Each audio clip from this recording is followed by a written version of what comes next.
So we got a Patreon listener question. Once again, if you are interested in asking a question on the Patreon, be sure to check the description below and join us on the Transformer Slag Patreon. We got a lot of cool stuff here. And of course, you could join us on the Discord too, on top of being part of the Patreon. So be sure to check out the Patreon, check out our tiers, and become of the Transformer Slag party.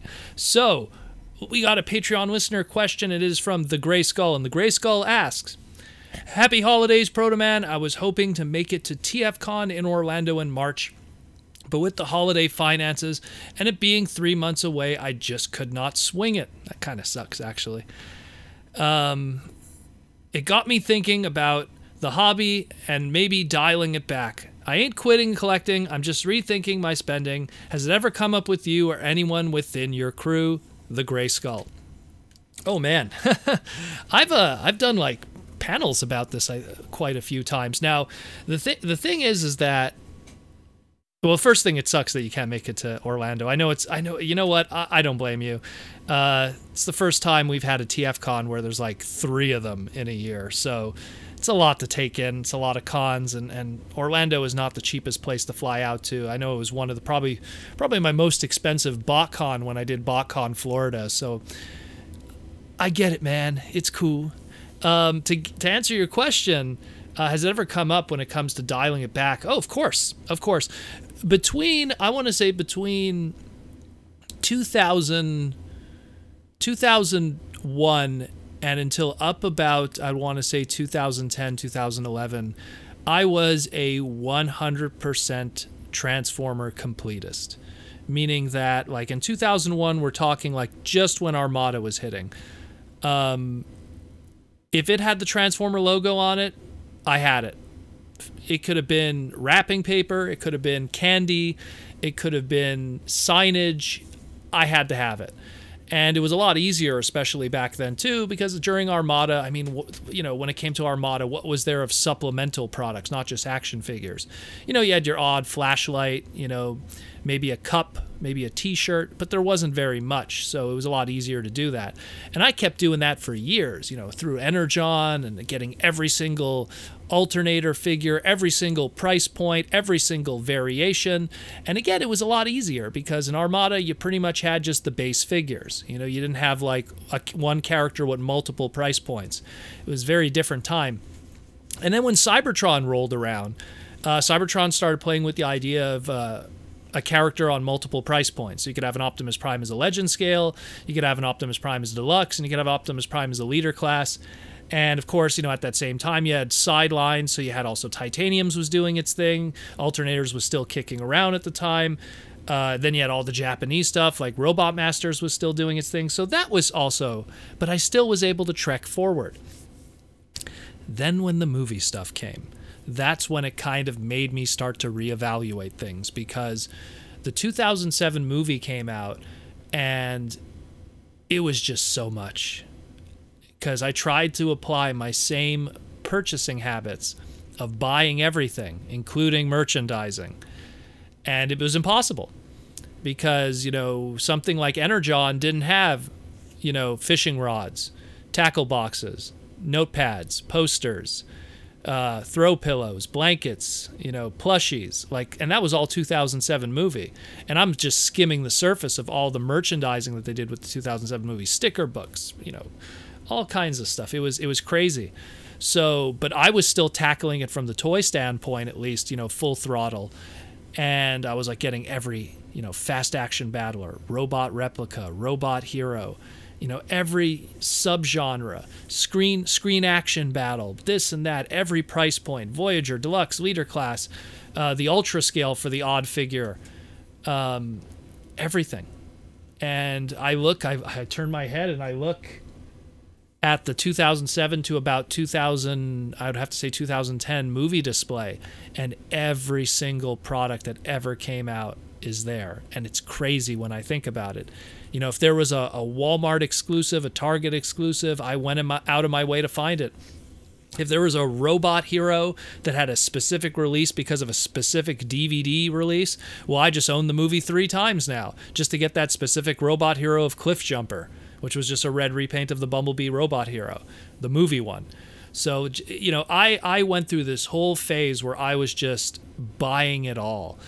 And it dawned on me around the time of Dark of the Moon, where I was just like, what am I doing? Like, it's insanity. Like, I'm filling up so much space of my collection to some figures that, in all honesty, I mean, yeah, hey, like, there's some kind of cool, you know, fast action battlers, but a majority of them are completely unnecessary. You know, you don't need like fast action battler Barricade, let alone fast action battler Barricade that's been repainted into white and called Patrol Barricade or something.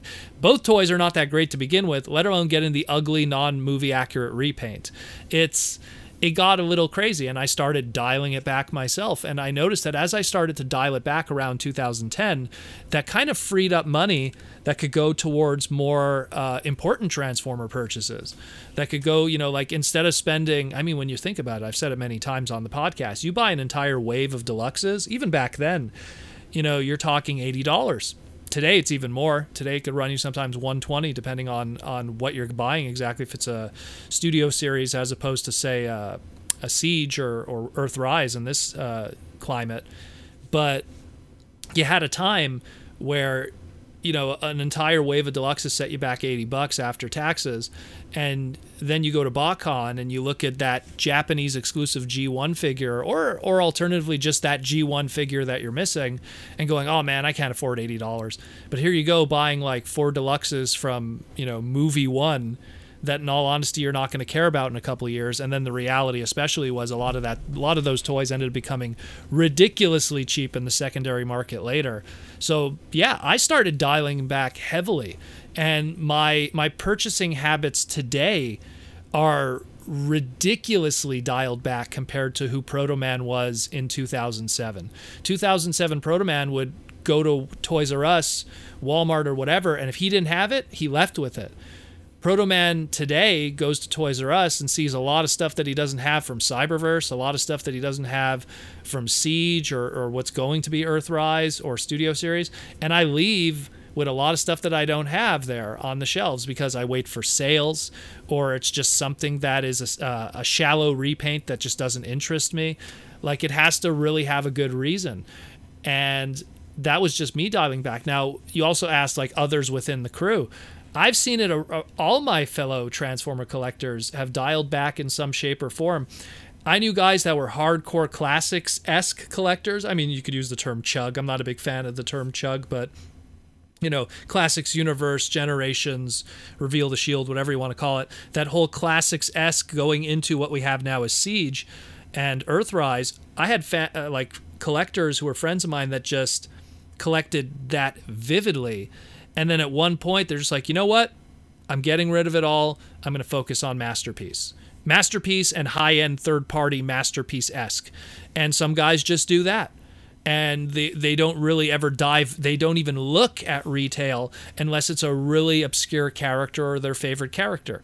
Best case point, you know, we have a friend of the podcast. You see me kind of chilling with him a lot at the show. He's a fellow Montrealer here. We have Larry, also known as Black Dragoon on the boards, primarily a Masterpiece collector. But he's a big fan of Sunstreaker. So whenever there is a Sunstreaker figure in a deluxe scale or something in retail or even like a Legends, he might pick that up because it's his favorite character.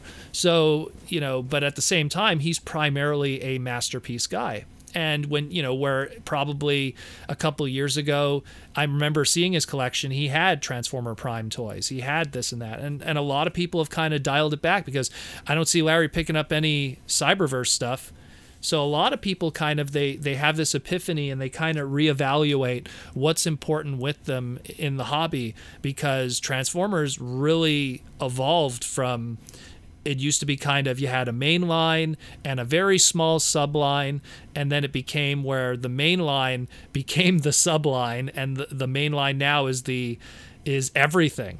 It's like, think about like what we have right now. Let's say you became a Transformer collector right now. You have Earthrise coming. We're still on Siege, but Earthrise coming. We have Studio Series. We have the Rescue Bots line.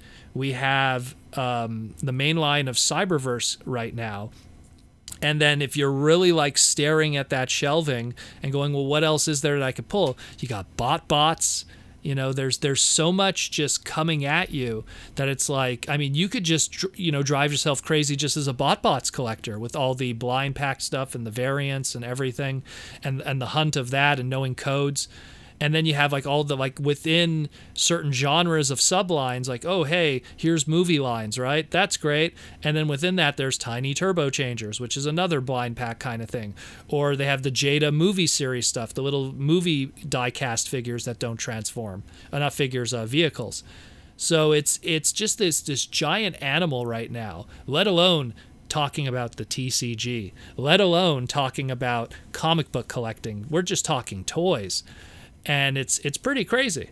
So it's a crazy time to be a fan in terms of diversity and choice, but it's at the same time as a completist, oh man, you're gonna go broke. I used to joke how back in the day, and I'm talking like 2005, I used to joke that if Transformers was ever like being a Star Wars collector, I'd be broke, because Star Wars collectors in 2005 were just, you know, had so much merch and, you know, baubles and all kinds of stuff. And you know, I feel that Transformers now has reached that Star Wars point of merchandising and everything, and people have to really reevaluate when you're a completist to keep your head above water and not drown yourself and put yourself in debt.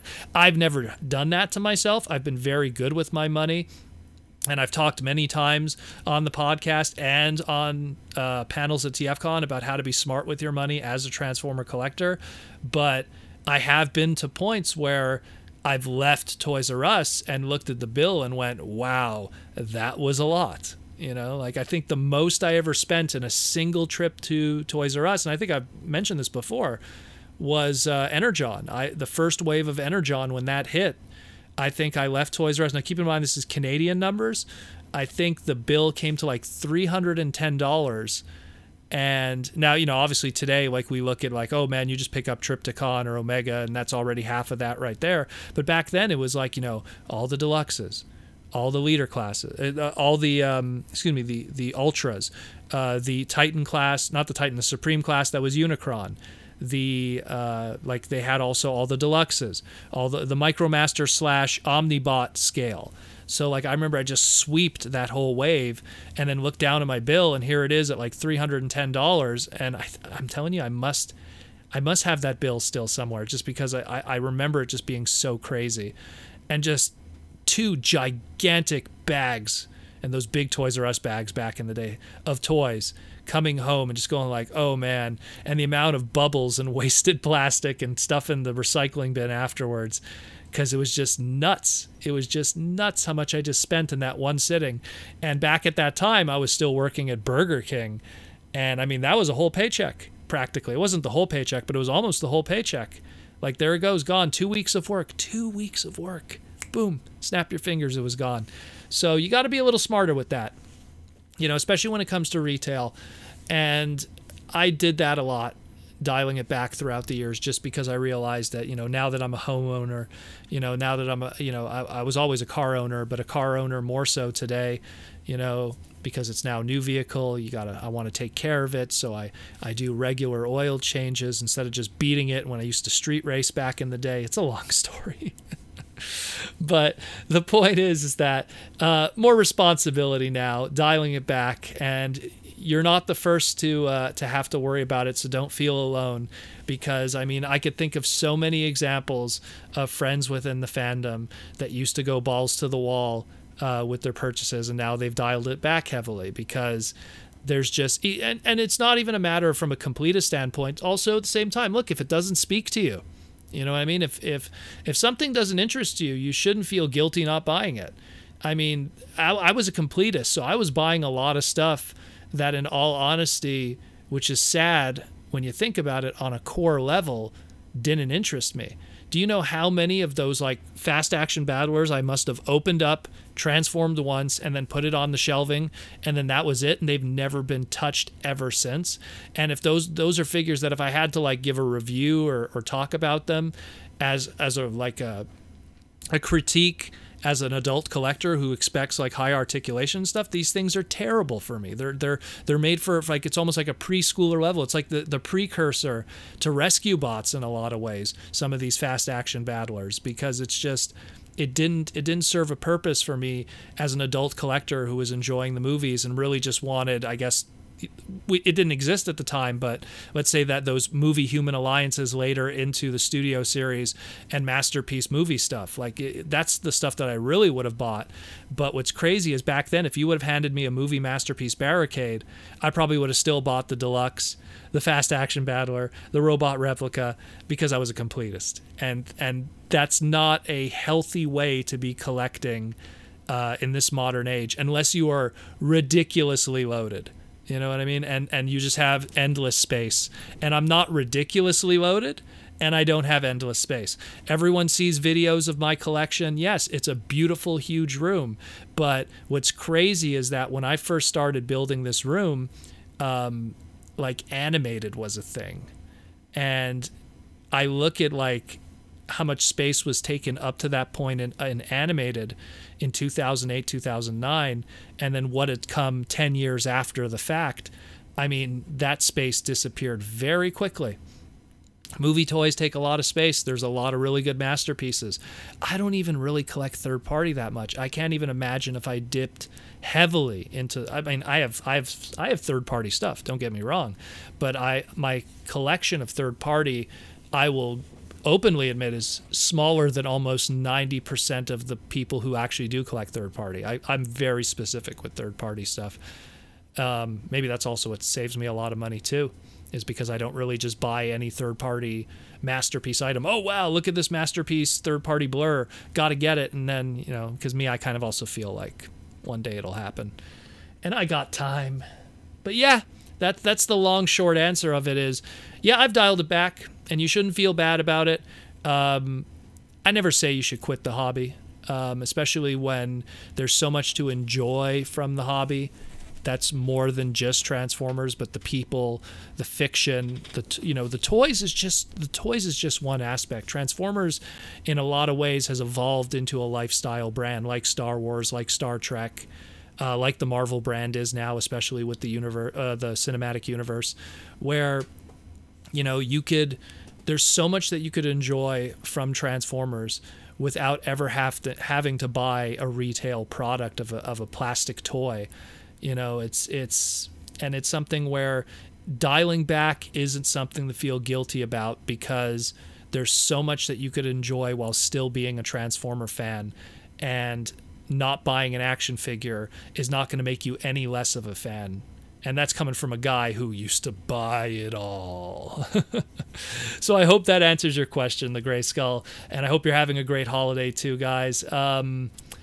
Hopefully, like, as you're hearing this, we're going to be soon doing our recording for our best Transformer of the decade, as well as our top 5 Transformers of 2019. I'll be recording that with Jaws D, so you're going to be seeing his pretty face again soon.